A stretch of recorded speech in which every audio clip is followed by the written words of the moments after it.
Lucas Alcázar, 29 años, nacido en Río de Janeiro y exiliado en Paraguay, escritor y científico.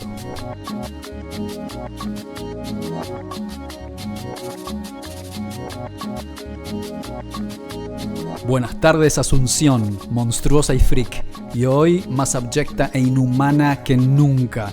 Somos Nico Martínez Y Omar Beretta, del colectivo Cuarto Mundo, y juntos hacemos Puto el que lee. este podcast que hoy se viste de terror y filosofía. Me robaste la palabra monstruosa. Yo estaba pensando, con eso voy a empezar Yo me a abrir el programa. Monstruosa es mi segundo nombre. ¿Cómo estás, Lucas? Súper bien. ¿Qué tal te trata la monstruosa Asunción? La monstruosa Asunción, ya demasiado monstruosa para mi encanto. Asusta, ¿qué diría Julia Cristeva? Lucas, bueno, es un episodio un tanto particular porque vamos a rondar en torno al trabajo y a una idea que es lo que nos trae Lucas, que es reflexionar sobre lo monstruoso, que él está empezando a trabajar sobre la reflexión en torno a lo monstruoso y que refleja la monstruosidad en el cine popular, ¿sí? Uh-huh. Y nada, ¿nos querés comentar un poco cómo llegaste hasta este...? Sí, yo siempre fui fan de las películas de terror, siempre desde chico, pero fue hace como unos años como que me empezó a interesar de una manera un poco más profunda, así que yo mismo me cuestionaba, bueno, ¿qué es lo que me asusta de las películas? Si es que me asusta, y qué es lo que no me asusta, y por qué no me asusta, etcétera. Entonces le di un tratamiento un poco de crítica literaria a las películas de terror, a todas las películas de terror. Y bueno, llegué a la conclusión de que toda película de terror es alegórica. Es la verdad fascinante, porque estudiando al monstruo de cada película de terror, uno puede llegar a descubrir cuáles son las morales y cuáles son las cosas que aquejaban a cierto tiempo, ¿no? A cada tiempo su moral, a cada moral su monstruo. Hoy en día ya no tenemos más miedo al vampiro ni a Frankenstein, ¿verdad? Porque nuestras morales cambiaron. Pero tenemos miedo a otras cosas que están reflejadas en las películas de terror que vemos hoy en día. Comencé con un estudio, ¿verdad? Justamente de eso, de cómo el monstruo fue evolucionando a lo largo del siglo XX, la verdad, porque fines del siglo XIX y a lo largo del siglo XX, y admito que estoy obviando e ignorando algo mucho más radical que es el folclore. Obviamente el terror viene del folclore, pero yo empiezo mi estudio en la literatura gótica del siglo XIX, y bueno, y a partir de eso el cine gótico, el cine de terror. Todo esto comienza con la literatura gótica, con sus personajes clásicos que son Drácula. Dracula, the original terrifying story of a maniac and a man who lived after death, lived on human blood, took the form of a vampire bat and lured innocent girls to a fate truly worse than death. Dracula. Y su par femenina que mucha gente conoce, que es Camila, que es una vampira. El hombre lobo. Whoever is bitten by a werewolf and lives becomes a werewolf himself. Dr. Jekyll y Mr. Hyde, Frankenstein. Y esos son más o menos los monstruos de la época victoriana. Y si uno empieza a analizar, bueno, ¿quiénes son estos monstruos? Por ejemplo, ¿quién es Drácula? Drácula es el dandy con una sexualidad ambigua. Here occurred the frightening and shocking history of Prince Dracula and the woman he loved. I have crossed oceans of time to find you. Es aquel personaje taciturno cuyas víctimas son hombres y mujeres, ¿verdad? Obviamente tiene un componente sexual en cómo expresa su monstruosidad, ¿verdad? Tipo, el vampiro chupa sangre y todo eso. I have never met any man with such a passion for life. He is unlike any man. What are you? Después tenés el hombre lobo, que es también un pánico moral hacia lo que es esa represión sexual victoriana, ¿no? El hombre lobo es aquel que cada 15 días se convierte en el monstruo y sale a la noche a atacar. O sea, que es para mí una alusión a ese hombre que está tan sexualmente reprimido que no aguanta y se va de putas así cada 15.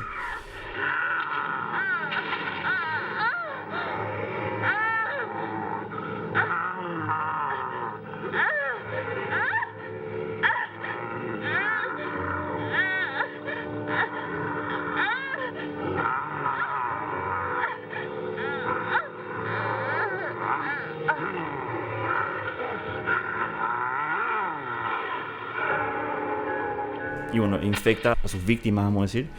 Los hace hombre lobo y bueno, para mí eso es como que, bueno, los infecta de sífilis. Después, bueno, pasa algo curioso. Entre los años 30, después del expresionismo alemán, ¿verdad? Donde lo monstruoso es básicamente lo freak.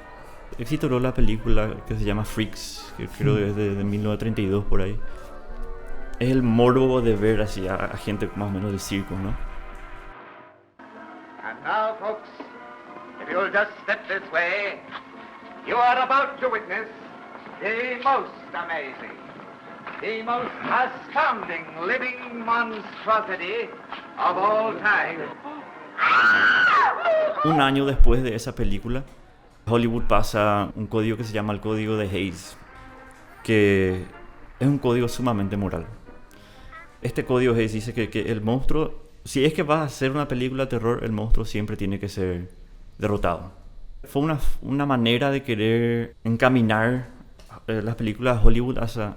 Una especie de arquetipo argumental. Sí, o sea, querer encaminar Hollywood hacia a buenas morales, ¿verdad? Digo, entre comillas, y buenas que costumbres. ni siquiera en la alegoría o en la metáfora Claro. ganen los malos, entre Exacto. grandes comillas, claro. ¿Entendés? Entonces el malo siempre tiene que ser... ¿Y esto qué es? ¿En el macartismo? No, ¿qué? esto es anterior. Anterior todavía. Okay. Estos años 30 más o menos. Justamente en la época de McCarthy, los monstruos son una obvia alusión a los soviéticos. Es el extranjero que viene a invadir Estados Unidos y es el alienígena y es los peligros de la radiación en estos monstruos que se pueden... hormigas que se pueden crecer así de tamaño gigantesco. We are doomed, Professor Gordon. The planet is rushing madly toward the Earth, and no human power can stop it.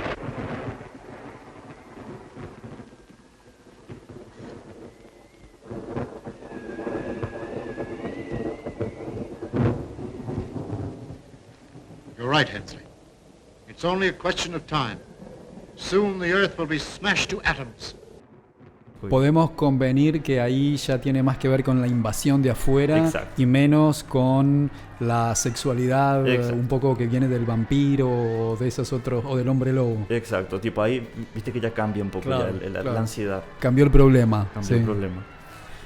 En el 73 sale Roe vs. Wade en Estados Unidos. Y Roe vs. Wade fue la legislación americana que legalizó el aborto. Roe vs. Wade, 73. A partir de esa jurisprudencia, el aborto es básicamente un derecho. ¿Y qué ocurre después de eso? Ocurre el slasher horror. El slasher horror film, como Halloween, como Friday the 13th, que tiene una fórmula muy muy interesante que proviene de Roe vs. Wade. Debatiblemente, pero a mí me gusta esta interpretación.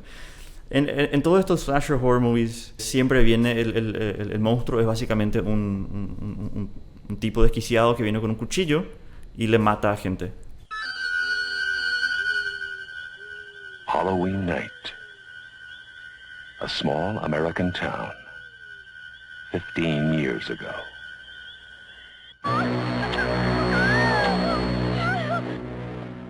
La fórmula es la siguiente.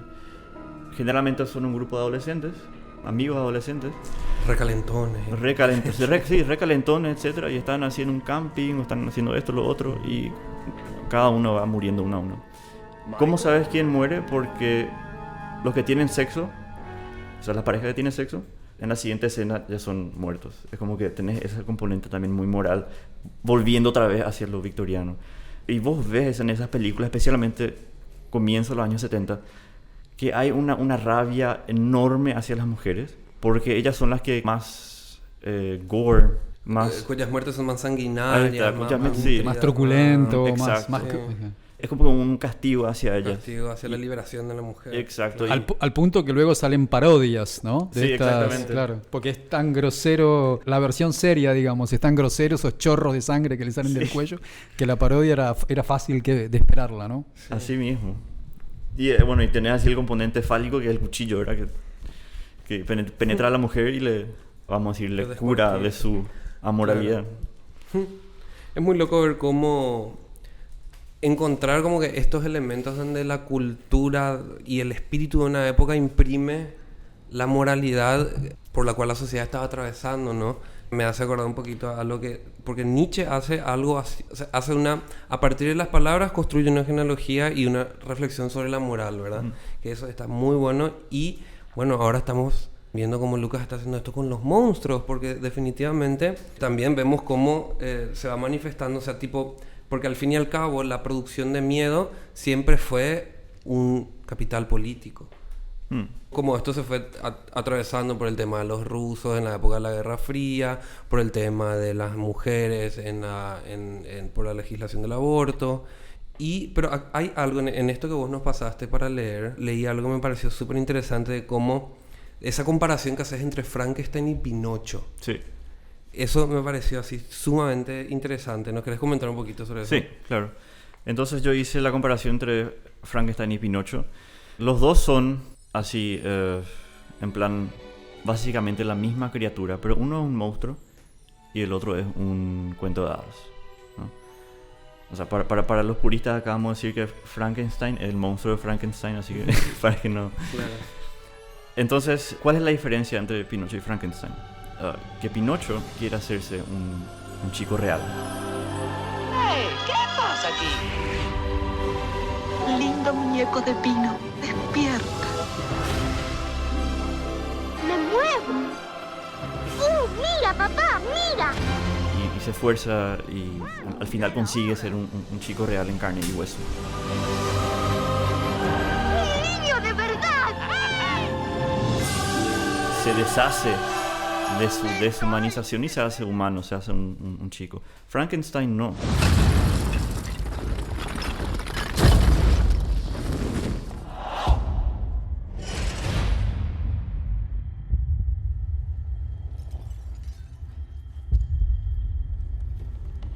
Frankenstein. Los rumores son ciertos.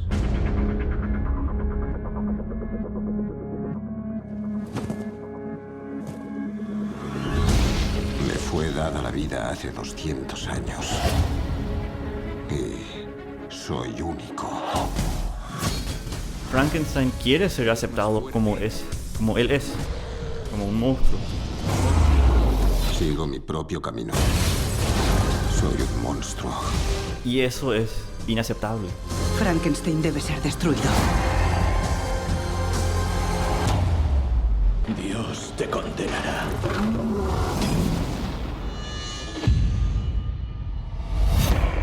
Ya lo ha hecho. Esa es su transgresión. Esa es otra cosa. Cada monstruo tiene una transgresión. Aparte está la famosa escena de Frankenstein cuando le da la flor a la niña. O sea, hay como que una humanidad que no importa. Porque lo que importa es la abyección que representa. Exacto. Y Pinocho era algo que quería hacerse humano, entonces nos da ternura. O sea, tipo, hay como que una lectura, una linealidad política ahí súper clara. Y las definiciones de cuánto tenés que tener más que hacer para ser considerado humano. Claro. ¿No? Claro. Es tipo esa concepción material de lo humano. Porque... A mí siempre me dio más miedo Pinocho que Frankenstein. Juro, la verdad, sí. Claro. Cómo buscar corresponder justamente al mandato de la normalidad, Sí. por así decirlo. Yo creo que, bueno, ¿de dónde miramos lo monstruoso? Ahí vos hiciste una pregunta que es clave. ¿De dónde miramos lo monstruoso? El monstruo siempre es el otro. O sea, no es el nos, es la alteridad. Le dije que estaba leyendo a Cristeva. Esa es la diferencia, básicamente, volviendo un poquito más atrás. Esa es la diferencia entre Pinocho y Frankenstein. Frankenstein es el otro, Pinocho no. Pinocho quiere ser parte de nosotros, hace un esfuerzo de ser Quiere ser parte de del uno. Claro. Y Frankenstein es el otro y sí. se que, condena. Que yo creo que es algo muy natural en el ser humano, ¿verdad? Ese concepto de la alteridad del otro. Para nosotros eso es terrorífico. Pensar en el otro, ¿no? El otro es el otro. Sí, claro, justamente. El que se opone a nosotros. Claro. Lo otro se opone al uno y se construye a partir del rechazo a eso uno. Entonces, rechazar al otro es una construcción identitaria propia. Exacto. Entonces, cuando Pinocho quiere humanizarse, en realidad es como que nos está legitimando a nosotros. Exacto, sí. Y cuando Frankenstein se quiere quedar ahí, o sea, en realidad no tiene la otra chance, ¿verdad? Pero vemos, por ejemplo, esa escena, porque es re tierna la escena donde le da la florcita a la nena. O sea, tipo, es así, vos ves y decís, bueno, angá, pobrecito, chulina. Y se van con antorchas a prenderle fuego, o sea, tipo... A destruirla al monstruo. Claro, o sea, había una intención de crítica también en esa película. Yo también creo. Sí. Recién esto para decir más adelante, pero el uso que hace toda la disidencia sexual respecto de lo monstruoso, ¿no? Cómo se apropian del término para... indicar la monstruosidad. Sí, y no queremos más ser esta humanidad, ¿no? Como decía Shock, sí. Claro. Yo, pobre mortal, equidistante de todo. Yo... DNI 20.598.061. Yo, primer hijo de la madre que después fui, vieja alumna de esta escuela de los suplicios, amazona de mi deseo, perra en celo de mi sueño rojo, yo reivindico mi derecho a ser un monstruo, ni varón, ni mujer, ni XXI ni H2O, monstruo de mi deseo, carne de cada una de mis pinceladas, lienzo azul de mi cuerpo, pintora de mi andar. No quiero más títulos que cargar, no quiero más cargos ni casilleros a donde encajar, ni el nombre justo que me reserve ninguna ciencia. Yo, mariposa ajena a la modernidad, a la posmodernidad, a la normalidad, oblicua, visca, silvestre, artesanal, poeta de la barbarie, con el humus de mi cantar, con el arco iris de mi cantar y con mi aleteo, reivindico mi derecho a ser un monstruo y que otros sean lo normal. El Vaticano normal, el credo en Dios y la Virgísima normal, los pastores y los rebaños de lo normal, el honorable Congreso de las leyes de lo normal, el viejo Larus de lo normal.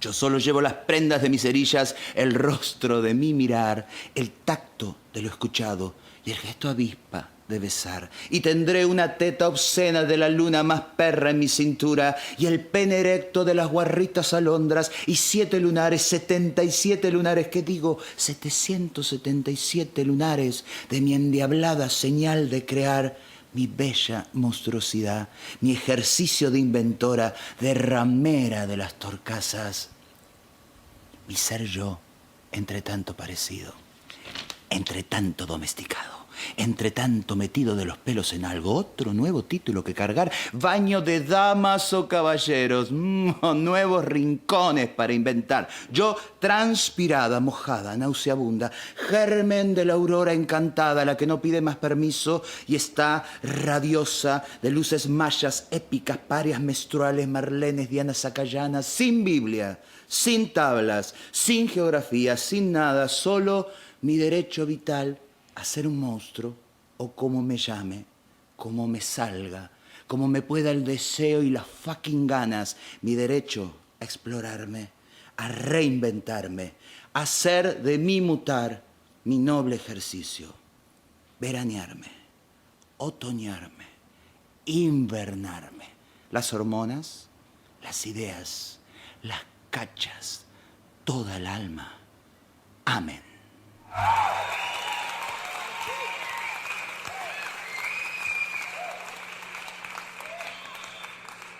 Desde los bordes es interesante volver a esto como de la también volviendo a nuestra madre Rita Segato, bueno, y no solamente Rita, toda su familia, pero la resignificación de la injuria con Butler, ¿no? Y cómo estamos haciendo, y creo que hace poco nuestro programa estuvo en un festival de fanzines relacionado con un festival que se llama Monstruosa, y también estos encuentros de cuerpos para odiar, cuerpos disidentes, toda esta cuestión de decir, mira, nosotros vamos a incorporar a lo monstruoso y le damos la bienvenida, porque bueno, eso hace que la sociedad sea más rica, más intensa, y a lo mejor, no sé, qué sé yo, capaz vamos a poder decir, nunca te deconstruiste hasta que no estuviste con un monstruo,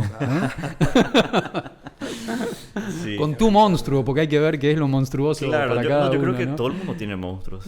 Sí, Nadie se escapa de los moralismos.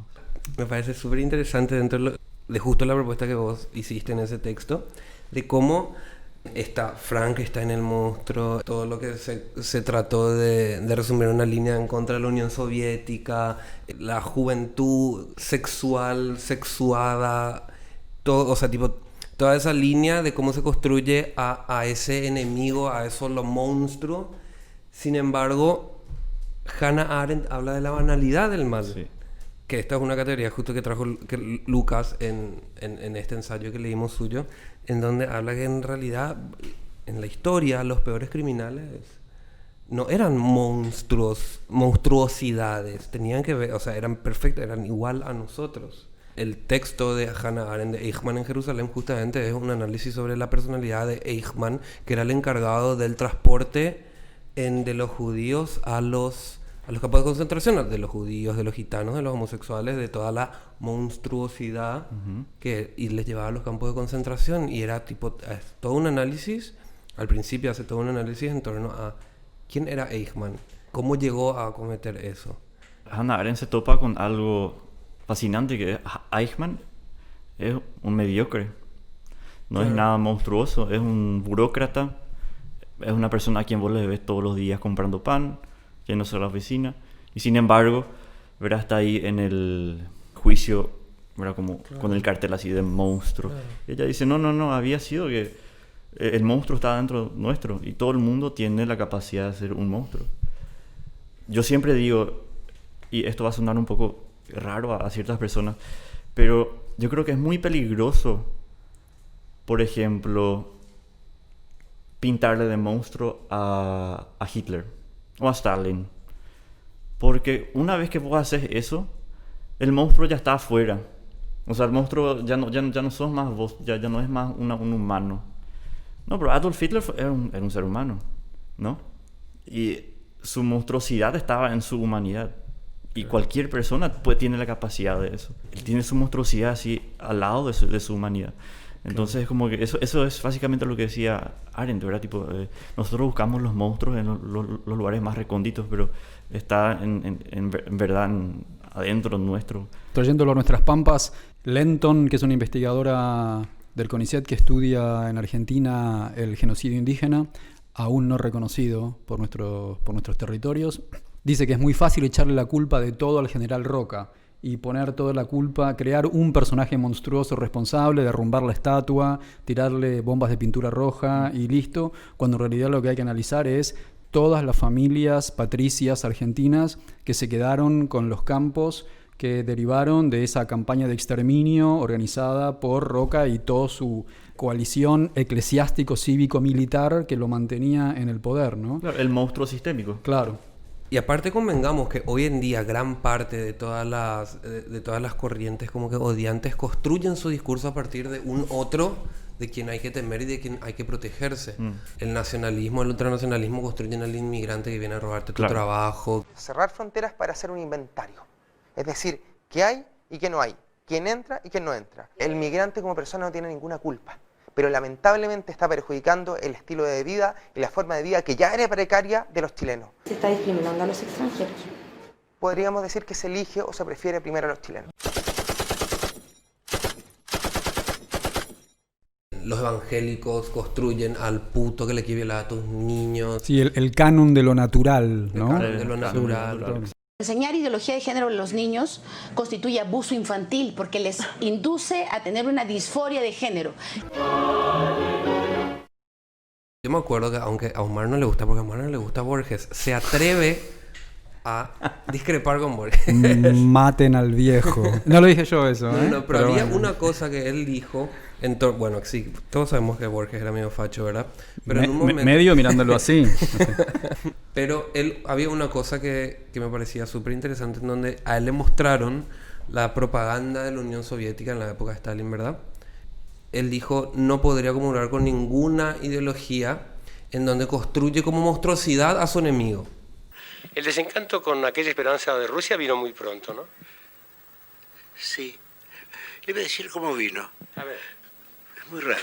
Vino con los primeros films rusos. ¿Los primeros? Films. Yo vi el acorazado Potemkin en octubre y vi que no había un momento, que en ningún momento los enemigos quedaban bien, que estaban hechos sin ninguna generosidad, que ya se veía el fanatismo. Hablando de los capitalistas y los cerdos, que la verdad que bueno, qué sé yo, somos todos zurdos acá, así que... Pero a mí me pareció súper interesante eso que dijo Borges de cómo, es cierto, hay como que la construcción de la otredad implica que nosotros no estamos en esa misma línea de humanidad que eso otro. Y no es un alien, claro. O sea, tipo en ese caso los capitalistas, los inmigrantes, los putos, o sea, cualquier otra que se va construyendo. Es una forma de no aceptar en la construcción colectiva de la sociedad, porque implica el individualismo aislado de un otro que en realidad no estamos aislados, no hay, o sea, el uno se construye con el otro de la misma forma dentro de un contexto histórico. Claro. Entonces la construcción del otro como si fuese que no tiene ninguna relevancia con nosotros es muy propio de una corriente individualista, neoliberal, capitalista. Ya empieza el sur, ¿verdad? Pero sí, me parece súper interesante eso de Borges. Me parece que es súper apropiado porque vemos cómo se construye la monstruosidad justamente a partir de necesitar un enemigo. Sí. Él escribe en colaboración La fiesta del monstruo, ¿no? Considerándolo monstruo a Perón. Uno de los pocos cuentos políticos, si no el único cuento político de Borges, escrito en este caso en compañía de Bioy Casares, es La fiesta del monstruo. Un cuento tremendo, ¿no? Un fuerte racismo, muy marcado por esa época. Y es muy interesante escuchar el análisis de ese cuento por parte de Horacio González. De modo que es difícil decir cuál fue la verdadera relación de Borges con el peronismo, porque hay tramos enteros del peronismo que están secretamente en su literatura, así como está la fuerte condena a La fiesta del monstruo, que es un cuento que hizo Bioy Casares en 1948, que se reprodujo apenas caído Perón como el vademécum, un antiperonista por excelencia, donde el peronista ya aparece como el incendiario, el asesino, el heredero de aquel unitario que había retratado Echeverría en El Matadero. Aparece como el matador, el matasiete. Pero bueno, la dejamos acá. La fiesta del monstruo de todos modos es una fiesta que yo quiero empezar. El año que viene, cuando vuelvo a Paraguay, vamos a empezar con la fiesta del monstruo y yo creo que es un tema que va a pegar. Es imposible no hablar de todo esto sin mencionar a Hitchcock. Here we have a quiet little motel, when in fact it has now become known as the scene of the crime. You have a vacancy? Hitchcock hace algo muy transgresor en el 60 o 61, cuando lanza Psycho. ¿Por qué? Porque Psycho, el terror ya no está más afuera. A partir de Psycho, el terror ya está adentro. Está en Norman Bates. Y no solo en Norman Bates, sino en la perversión de Norman Bates. O sea, ya es algo medio psicológico. A partir de ahí, la película de terror se transforma. Ya no es más el alien, ya no es más el vampiro, ya no es más el otro, sino ya es el semblante. Bueno, y eso fue como algo revolucionario en la historia de las películas de terror. Pero también tiene un componente un poco, o sea, extremadamente homofóbico, porque con esa película vemos un motif que es que en casi todas las películas de terror, el motif del homosexual monstruoso, ¿verdad? Y hay toda una crítica queer muy interesante a las películas de terror, en donde básicamente dice que más de la mitad de los monstruos que vemos en las películas de terror puede ser desconstruido a un personaje homosexual que está tratando de de ejercer su identidad o amenazando la masculinidad. Judith Butler, ella dice algo muy interesante, que todas las películas de terror tienen una visión masculina. Todas las películas de terror tienen una visión masculina, entonces tienen esa perspectiva. Excepto hasta ahora. Como el del silencio de los inocentes, por ejemplo. Sí, pero el silencio de los inocentes justamente fue muy criticado porque se decía, no, esto es una película muy con elementos muy homofóbicos y como que ya son los 90, ya pasamos eso. Y mi crítica es que no, que el discurso no es ese. El silencio de los inocentes, Buffalo Bill, el otro antagonista después de Hannibal Lecter, no es un monstruo porque es homosexual o no es un monstruo porque es transgénero. Hannibal Lecter mismo dice, el asesino a quien vos buscas es un personaje mucho más complejo. Él no se identifica ni como homosexual ni como transgénero. Y ahí sí hay toda una crítica con Buffalo Bill. No sé cuántas personas miraron El silencio de los inocentes, pero voy a entrar nomás. Esta película fue la primera en ser catalogada, vamos a decir, como un thriller psicológico. O sea que técnicamente no es terror, pero a mí no me importa mucho. Sí, para mí es lo mismo, thriller psicológico y terror. Chan, chan, chan. Alto debate. Sí. Pero fue la primera película en tener esa denominación. Lo terrorífico de esa película son las fronteras. Y se ve muy explícitamente en la frontera de la piel, que Buffalo Bill se va a asesinar mujeres y como que construye un disfraz de mujer, porque él se quiere disfrazar con la piel de una mujer. Ojo, él quiere disfrazarse con la piel de una mujer, no quiere ser una mujer. Él está en la piel equivocada, no en el género equivocado. Entonces, esa película habla mucho de superficies, de aspectos liminales. Está también explícitamente en la separación de Jodie Foster, ¿cómo se llama? Clarice Spector y Hannibal Lecter. Están separados por una cosa de vidrio. Una cosa de vidrio les separa, ¿no? Cristal. Está también el aspecto liminal cuando Hannibal Lecter se mete en la mente de sus pacientes, se mete en la mente de Clarice Spector. Y a la misma vez los canibaliza, tipo, los come, ¿no? La película se trata más de lo liminal más que de lo sexual. Debería ser objeto de un podcast entero, ver el rol de los homosexuales, pero bueno, podemos decir de lesbianas, gays, travestis, trans, etcétera, en el cine. Y está este Closet de celuloide, esta película donde se va viendo cómo van apareciendo y que al principio, bueno, los hombres, los putos eran todos monstruos, suicidas. De hecho, una de las primeras veces que aparecen lesbianas son, no me acuerdo si vampiras o algo. Son vampiros. Como, Camila, claro.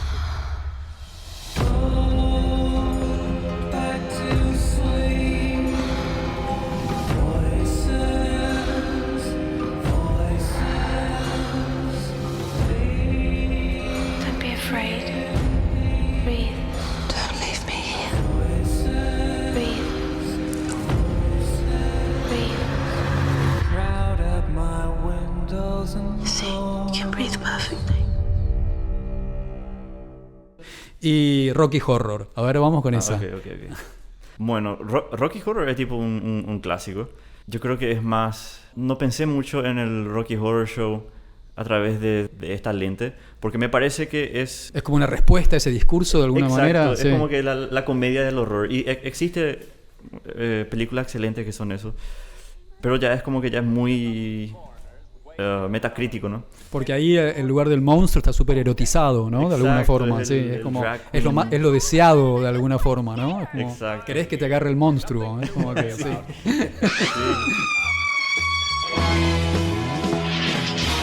How'd you do? I see you've met my faithful hand in hand. He's just a little brought down because when you knocked, he thought you were the candy man. Don't get strung out by the way I look. Don't judge a book by its cover.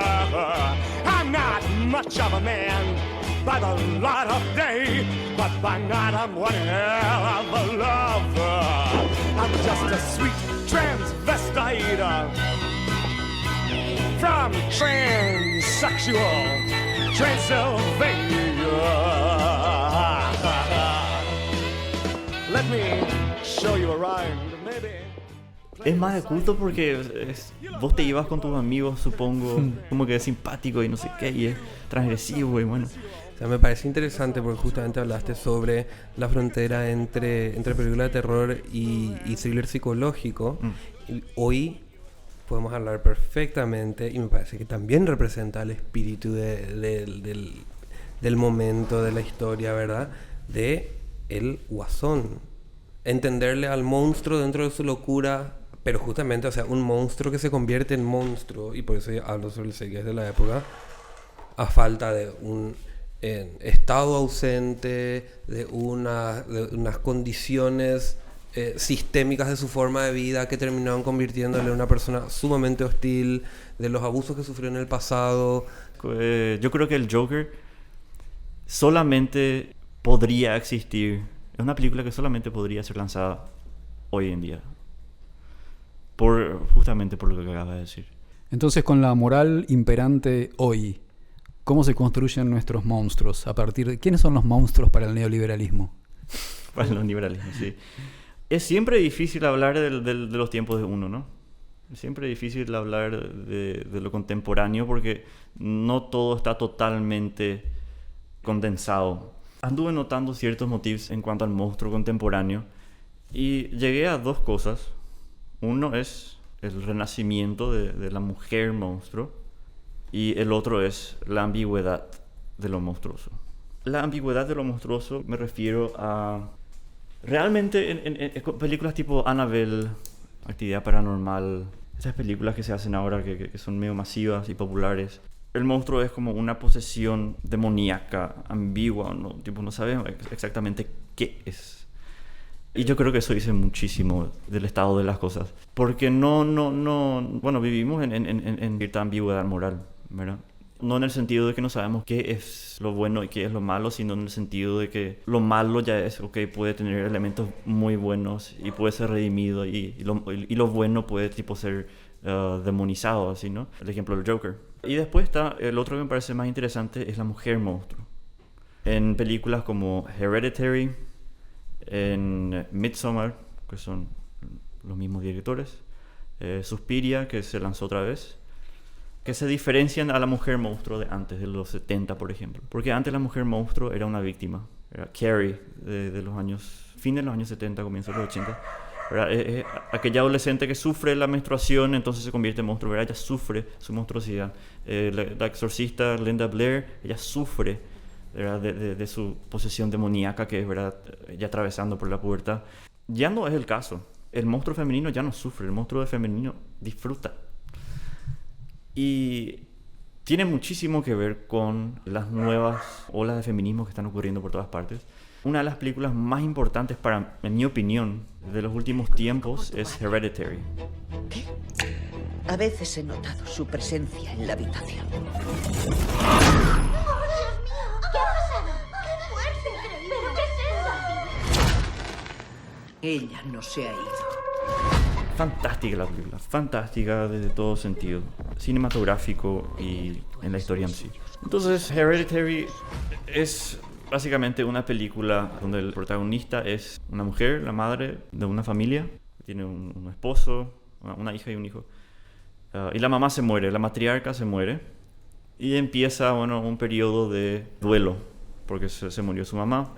Aparte, el director hace muy bien eso, construir un ambiente muy tenso y de dolor, de pérdida.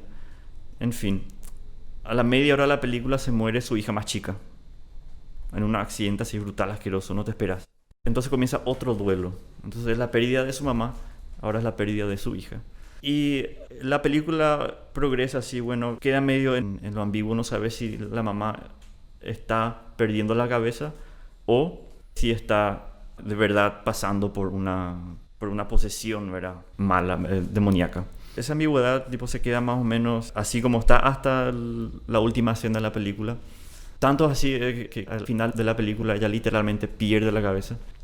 Y hay una escena que me parece totalmente transgresora. Hacia el final de la película, el padre, que tiene como un rol muy secundario, y se hace mucho más evidente a medida que pasa la película, de repente están discutiendo los dos. El papá le está diciendo a la mamá: rescatate, no sé qué, te estás volviendo loca.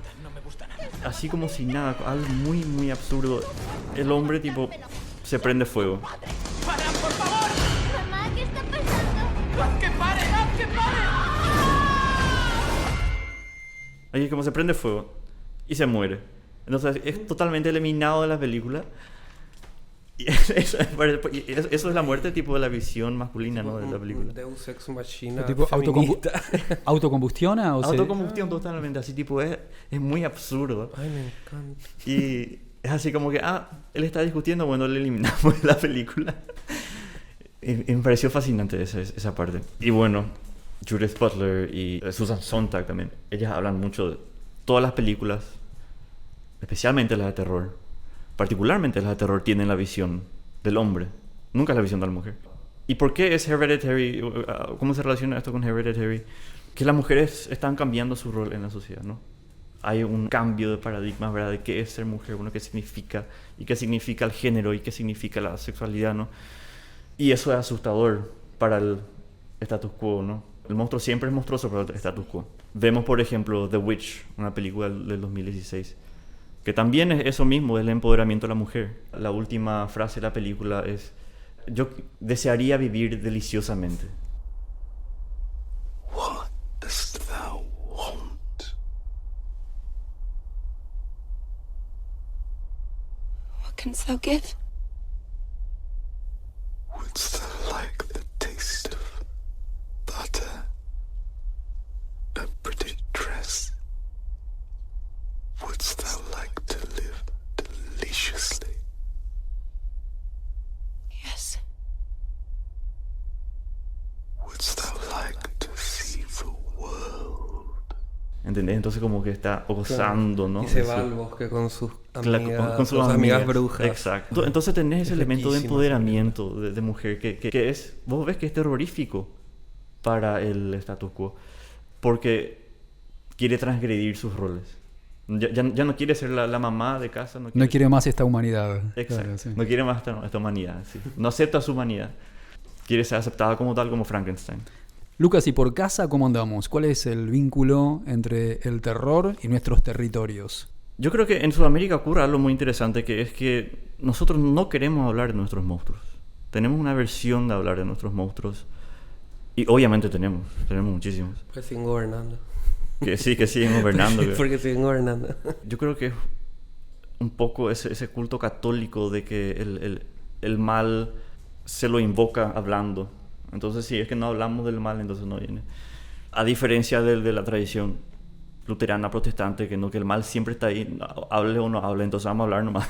Claro. Entonces, como que nosotros enterramos nuestros monstruos pensando que no nos van a aterrorizar, pero está siempre presente. Ciertamente existen elementos folclóricos en el terror, ciertamente. Elementos radicales luego. Podríamos hablar más de nosotros tenemos acá en Paraguay tenemos yo diría una pseudo mitología guaraní, que no es nada, una mitología totalmente europea. El Luisón y el Yacyretá, que es un... Claro. Pero no tenemos así un imaginario concreto de lo que es terrorífico. Aparte de las leyendas urbanas, obviamente. Obviamente hay mujeres muy empoderadas. Hay que ver qué tan conservadores son estas mujeres que son empoderadas latinoamericanas. Por ejemplo, en cuanto al rol de la mujer. Yo creo que es muy, muy fuerte. La mamá latinoamericana es como que casi un arquetipo de personaje. Y eso hasta se debate en el cine americano. Hay una película que se llama... tenemos que hablar de que... Está en Netflix para la audiencia. Y es una película tan terroríficamente fascinante porque es la mamá rechazándole a su hijo. Con toda razón, porque el hijo también es un monstruo. Que es una película dirigida por una mujer, que no es un dato menor. Para mí siempre le rechaza, pero está atada porque no puede separarse de su rol de madre. Para mí es obvio que ella lo odia. ¿Entendés? Pero no puede porque tiene ese... bueno, tengo que cumplir mi rol de madre. Tengo que, el mandato. El mandato, tengo que amarle a mi hijo, aunque sea totalmente un monstruo psicópata. Hay todo un discurso de poder en las películas de terror, totalmente. Bueno, bienvenidos los monstruos, les monstrues, a darles cabida en nuestros espacios y a derrumbar la moralina que trata de... Micrófono abierto para las monstruos. Bueno, muchísimas gracias, Lucas. No, gracias por recibirme. Esperamos atentamente la publicación de tu ensayo. Vamos a seguir poniendo atención a lo que vas escribiendo y me parece que, bueno, amerita un segundo podcast cuando tengas las conclusiones y el trabajo terminado. Gracias por compartir tus notas. Gracias a ustedes.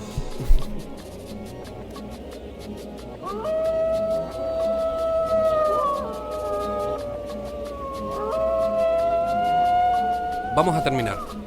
Somos Nico Martínez y Omar Beretta, y este es un podcast del colectivo Cuarto Mundo. Seguinos en Facebook y Twitter, @putoelquelee108. Y en Instagram, @censurado108. La cortina musical de nuestro programa es el tema Zona Roja de Mnesis. Agradecemos especialmente a Octavio Linares, responsable de nuestra tecnología en sonido. A Nico Granada y al equipo del Surtidor por la edición. Para toda Sudamérica, educación sexual integral y laica. Hasta la próxima.